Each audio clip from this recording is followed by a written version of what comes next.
cultura contemporânea diz: a juventude é para o prazer, a meia-idade para os negócios e a velhice para a religião. A Bíblia diz: a juventude, a meia-idade e a velhice são para o seu Criador. Onde estão os jovens da nossa geração? Onde estão aqueles que Deus dotou de vigor e saúde? As baladas, bares, ruas, festas estão cheios deles. Estão sendo incentivados a viver o agora e perdem cada vez mais a noção do tempo e, principalmente, da eternidade. A sociedade alimenta seus vícios, seus egos, sua imaturidade. Olham para si e seus espelhos, mas não se encontram. Vagam pela vaidade da vida sem saberem a própria identidade. Nossos jovens estão sedentos por um propósito. Precisam de uma direção, precisam de maturidade. Precisam de uma igreja forte que os ajude a vencer o maligno. O mundo é movido por ideias. Mas, infelizmente, a gente sabe que a sociedade ela tem as suas áreas de influência. Por exemplo, nós temos a universidade, que é uma área de influência no campo da educação. E essas universidades hoje, principalmente as universidades públicas, elas estão justamente sendo lideradas por ideias filosóficas contrárias aos princípios da palavra de Deus. Nós estamos aqui ao lado da maior universidade da América Latina e muitos jovens crentes, eles quando chegam aqui na universidade, eles muitas vezes apostatam da fé. A pergunta que eu quero falar para o senhor aqui é a pergunta de um livro do pastor John Stott. Ele diz: crer é também pensar. Você acha que hoje a igreja precisaria investir mais nessa questão de trabalhar a juventude no campo do pensamento, das ideias, da inteligência? Nós temos... Porque a fé não anula a nossa inteligência. Eu queria que você desse uma palavrinha sobre isso. Obrigado, pastor Ival. Veja bem, eu estou plenamente convencido de que a igreja tem um papel fundamental de preparar os seus filhos, preparar os nossos jovens para entrar no meio acadêmico de estofo ateísta. E não só ateísta, mas rigorosamente comprometida em atacar frontalmente a fé cristã, escarnecer da fé cristã. Um jovem despreparado, não digo intelectualmente, mas despreparado bíblica e teologicamente, não podendo, conforme diz Pedro lá na sua primeira carta, dar razão da sua esperança, ou ele fica calado, ou ele se acovarda, ou ele acaba cedendo a essa pressão. E hoje, salvo melhor juízo, pastor Ival, cerca de 50% dos jovens cristãos que entram na faculdade apostatam. É claro que um jovem pode ser preparado e deve ser preparado, e eu acho que cabe à família, em primeiro lugar, e depois à igreja, equipar essa moçada. Para ao chegar no meio acadêmico de uma universidade pública, federal ou estadual, ou mesmo a particular, ou qualquer outro segmento da vida acadêmica, e poder ouvir uma crítica pesada cristã e ter sustância para responder, para enfrentar, para confrontar. Porque como o irmão disse, a fé cristã não é irracional. Não é irracional. Não anula a inteligência. Não anula a inteligência. Não anula a inteligência. Eu entendo. Eu quero, dentro desse... Posso fazer uma segunda pergunta aqui, né? Eu gostaria de complementar aqui a ideia. O senhor acha que, por exemplo, essa influência que nós temos hoje, né, do ponto de vista neopentecostal, né, de uma fé triunfalista, de uma fé que muitas vezes anula o pensamento, anula as ideias. A gente não discute mais ideias. Hoje, até se você pensa e coloca isso no seu Facebook, você é detonado. Parece que não há mais espaço para uma discussão, né? aquilo que você tem colocado aqui, essa questão do ritualismo, essa questão do sobrenaturalismo, essa questão que você sempre cita aí, dessas religiões evangélicas que trazem para dentro, isso tem prejudicado essa questão da nossa juventude, da inteligência da nossa juventude? Eu penso que sim, e eu gostaria de justificar isso. Veja bem, a fé, como disse o Dr. John Stott, é também pensar. E vamos pegar do ponto de vista da origem. Se você parar para imaginar, o protestantismo gerou as mentes mais brilhantes no campo científico, no campo da tecnologia, no campo das pesquisas, das línguas, né, da academia em geral.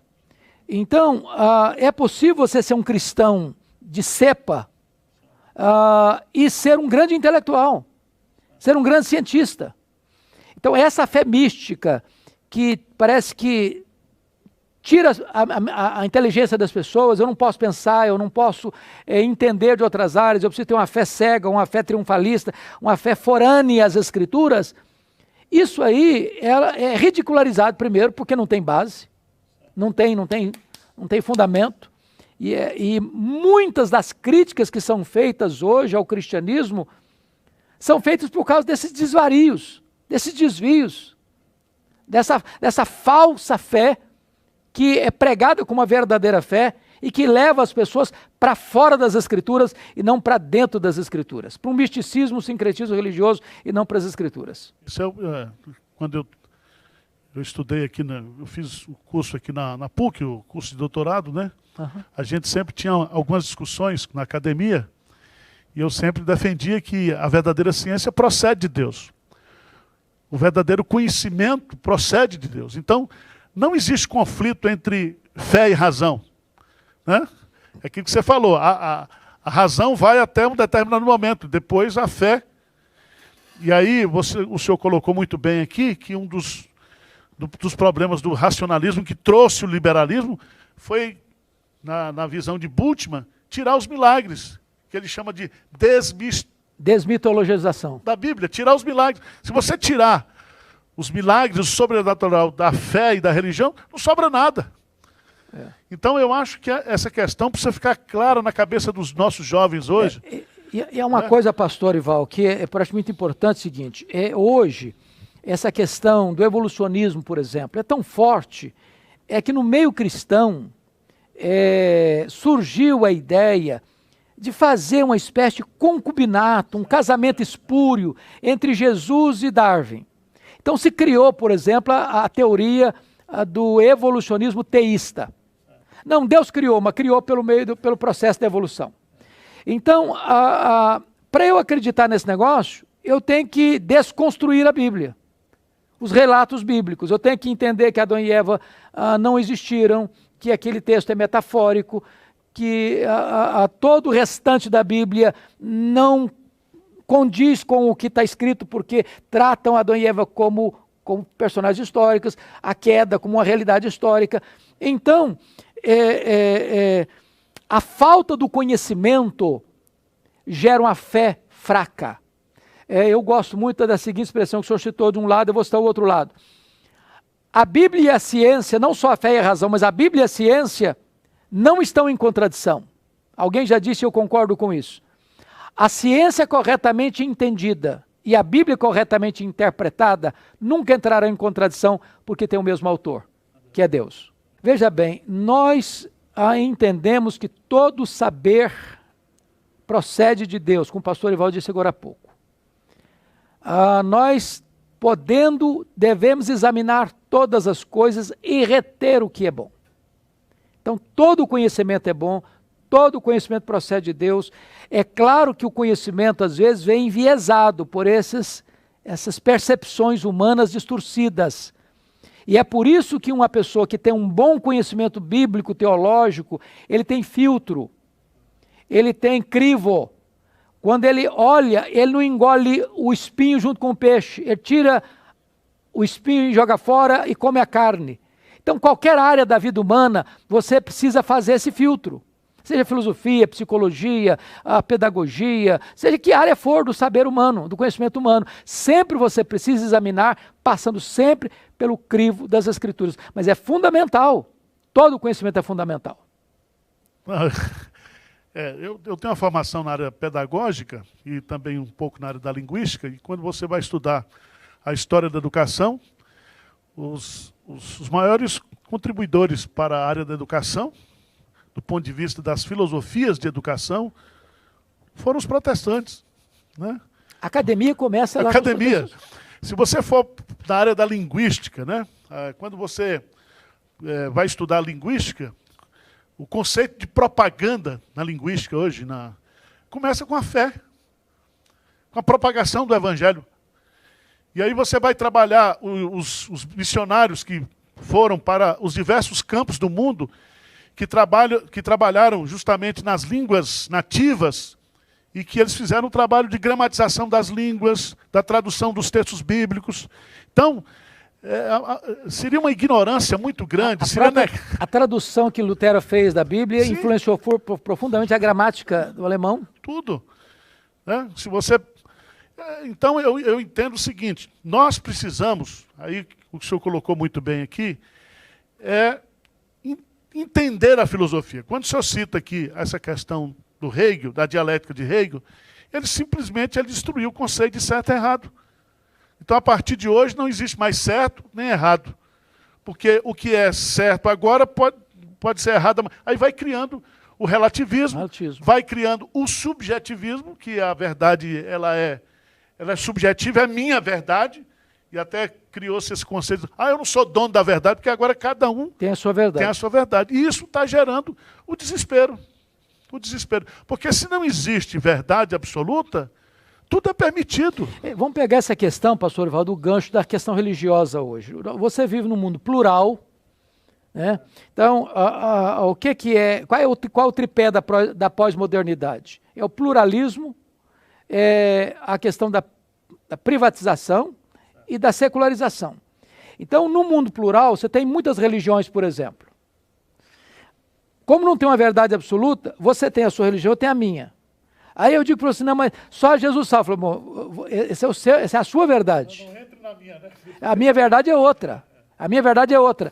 Então, nesse mundo plural e privativo, começa a entrar, por exemplo, num país protestante como os Estados Unidos, onde, porque você tem numa sala um aluno budista, um aluno shintoísta, um aluno maometano, um aluno cristão, não pode mais ler a Bíblia. Porque essa é a verdade do protestante. E aí você mina todo o evangelho, porque nós entendemos que não importa quão antiga seja uma religião, ou quantos adeptos ela tenha, nós cremos que só Jesus salva, que não há outros salvadores, que não há outros mediadores, que só há salvação no nome dele. Então, se criar essa ideia de que não tem verdade absoluta, então cada um tem a sua verdade, então pode fechar a igreja e pode parar de fazer missões também, porque perde o sentido. Perde o sentido.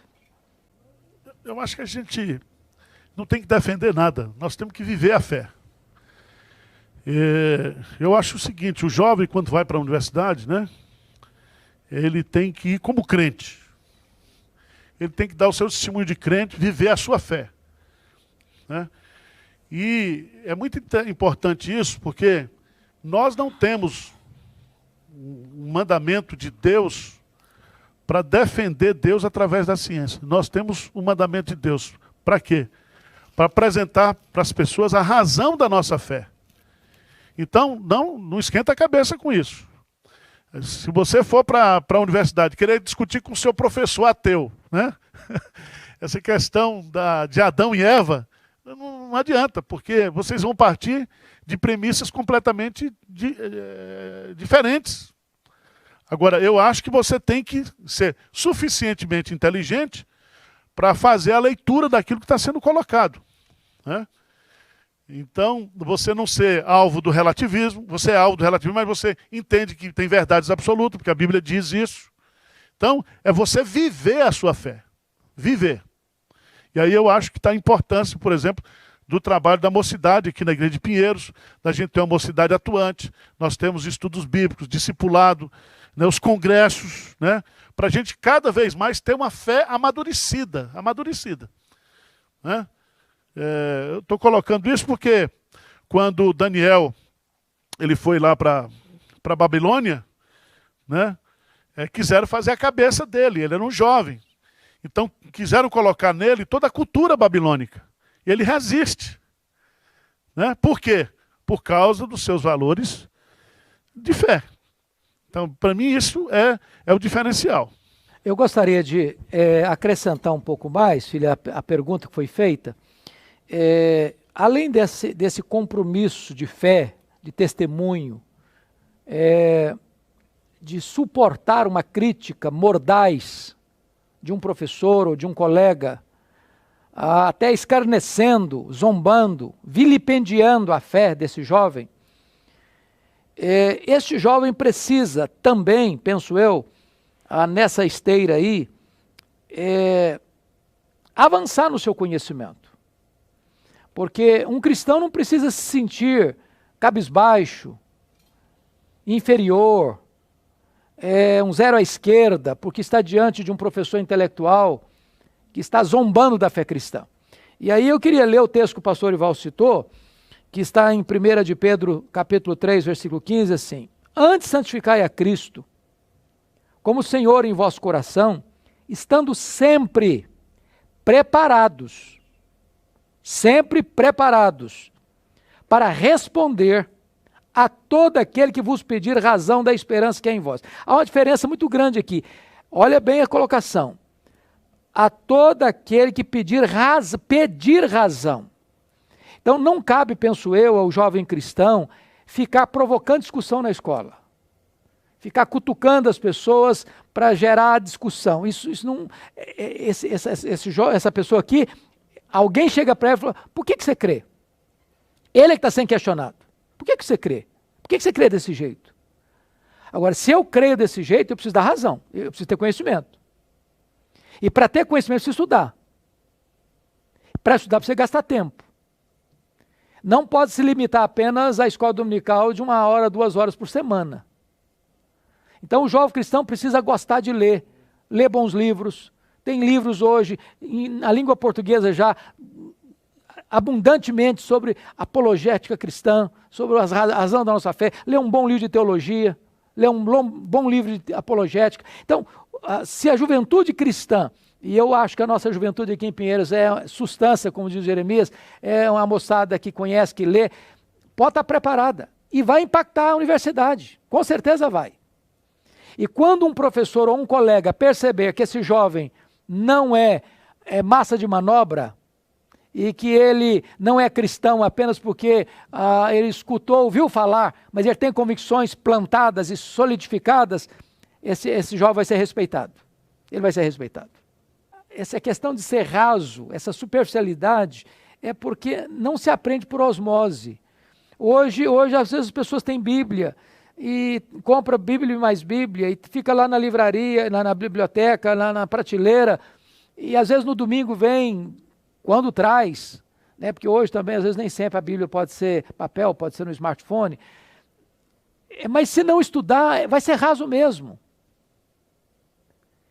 E olha, às vezes nós somos presbiterianos, chamados de os crentes que mais conhecem Bíblia, da história dos evangélicos protestantes. Talvez seja verdade, eu não sei. Mas ainda você encontra muita superficialidade, analfabetismo. Às vezes a gente, por exemplo, você pega e falou: gente, nós vamos abrir lá no livro de Abacuque. O cara começa a ler lá em Gênesis, caçando o Abacuque. Só o gesto dele abrir a Bíblia, você sabe que ele é zero de Bíblia. Ele é zero de Bíblia. Ele demora 5 minutos para achar um livro da Bíblia. Ele não tem familiaridade. Então é necessário que a gente saia desse analfabetismo. Desculpa, só concluindo. E não dá para a gente suprir toda essa necessidade de conhecimento só com uma aula de escola dominical 1 vez por semana. A gente precisa avançar um pouco mais. Eu queria só colocar um exemplo aqui da igreja de Pinheiros. Eu fui abordado por um jovem que estava lendo o Manifesto Comunista, né? E ele ficou impressionado, mas acho que ele estava entendendo que o Manifesto Comunista era o livro de Atos dos Apóstolos. Né? Aquele, né? O fim das classes, né? A luta das classes, aquele negócio, aquele que cada um vendia a sua propriedade.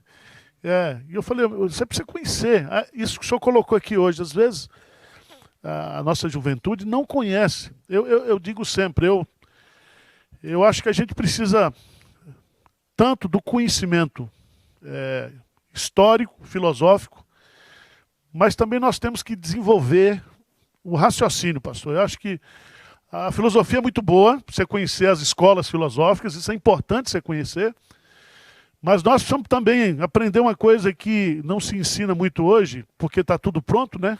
Que é a questão da lógica, do raciocínio, da inteligência. A nossa juventude não pensa mais, precisa pensar, né? Às vezes, quando você pega um livro de lógica, e até lembrando lá os filósofos, né, pré-socráticos, socráticos, e você vai estudar essa questão do raciocínio, da lógica, é uma coisa que a gente precisa hoje aprender, estudar isso, né? Você observar como as pessoas argumentam. Agora, por exemplo, nessa questão política, a turma está usando o termo narrativa, né? Cada um tem a sua narrativa, de quem está no poder e quem está contra. Quer dizer, narrativa não é nada mais do que um discurso. Você vai analisar aquele discurso. E para você analisar aquele discurso, você tem que entender que por trás das ideias ou do discurso tem a filosofia. Não existe educação, né, sem intencionalidade. Não existe discurso neutro. Né? Nós vivemos num mundo onde as ideias elas são postas. E são postas e impostas. Né? Essa questão da ideologia de gênero mesmo, aí você vê que é uma coisa bem trabalhada, bem pensada, com investimentos pesados, né? Com influências nas leis, nas escolas, no ensino. Então nós vivemos num mundo onde as ideias prevalecem. Eu acho que isso é que nós precisamos, como o senhor colocou aí, é ter essa capacidade de usando a visão bíblica, o conhecimento bíblico, fazermos essa leitura a partir desse ponto de vista, né? O Leonardo Boff, ele diz uma coisa muito interessante, ele diz assim, todo ponto de vista é visto de um ponto. Então, o seu ponto de vista sobre esse assunto depende do ponto que você está. Né? Então, eu acho que a gente precisa, e aqui é uma das coisas que nós precisamos incentivar aqui nessa conferência, é trabalhar mais essa questão da influência do pensamento, usarmos mais o pensamento. E uma coisa, pastor, que a gente pudesse, seria tão bom se os jovens que estão nos assistindo aí começassem a criar novos hábitos. Porque nós vivemos uma geração onde está tudo pronto e as pessoas assistem todas as séries de Netflix, os filmes, as imagens estão aí, os jogos, etc e tal. Isso tudo vai levando a pessoa a uma passividade mental, uma incapacidade de reflexão. Então, está morrendo a questão da leitura. Então, é muito importante que você crie o hábito da leitura. Que você assista o filme que você quiser assistir, a série que você quiser assistir, o que você quiser fazer aí do seu lazer, da sua hora livre. Mas não tem como você adquirir conhecimento, cultura, informação e formação sem leitura. Não tem jeito. Não dá para driblar isso, criar um atalho. É preciso ler. Isso. Começa no beabá. Primeiro passo. Você vai andar 1 quilômetro, você dá o primeiro passo. Então, comece a ler. Talvez não comece a ler livro complicado demais, não. Eu tive um colega no seminário que chegou no primeiro ano e quis ler aqueles livros mais complicados dos teólogos liberais, por exemplo. Perdeu a fé. Ele não tinha estrutura bíblica para ler aquilo. Eu não tinha crivo ainda para ler aquilo. Você precisa saber o que ler na hora certa. Então, pega tutano primeiro, pega a base primeiro, conheça a verdade primeiro, depois você pode até examinar as outras coisas, reter o que é bom. Se você não tem essa base, você não sabe o que é bom, o que é ruim. É matemática, né? Você precisa primeiro aprender as 4 operações para entrar em potenciação, em fração, Exatamente. em raiz quadrada. Quer dizer, você tem que saber, né, a tabuada. E eu acho que a tabuada é a Bíblia. E livros bons. Não sei se é na Netflix, minha mulher que é sobre Dostoiévski. Então é muito melhor você assistir o seriado sobre Dostoiévski do que as obras, ler as obras do Dostoiévski. Então hoje a coisa está assim, né? Boa, que eu gostaria de encorajar você a criar gosto pelo conhecimento da Bíblia. A amar a Bíblia, a estudar a Bíblia. Eu não estou falando daquela leitura mística, não. Vou abrir a Bíblia para ver o que Deus tem para mim. Não é assim. Nem caixinha de promessa, que você puxa lá um por dia, só tem coisa boa. Ou também de você botar a sua Bíblia lá aberta no Salmo 91, que isso também não vai resolver nada. Estuda a Bíblia, leia a Bíblia. E aqui no canal da Igreja de Pinheiros, você vai ver pregações de exposição da Bíblia.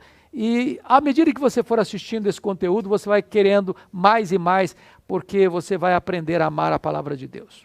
Valeu a propaganda, viu, filho?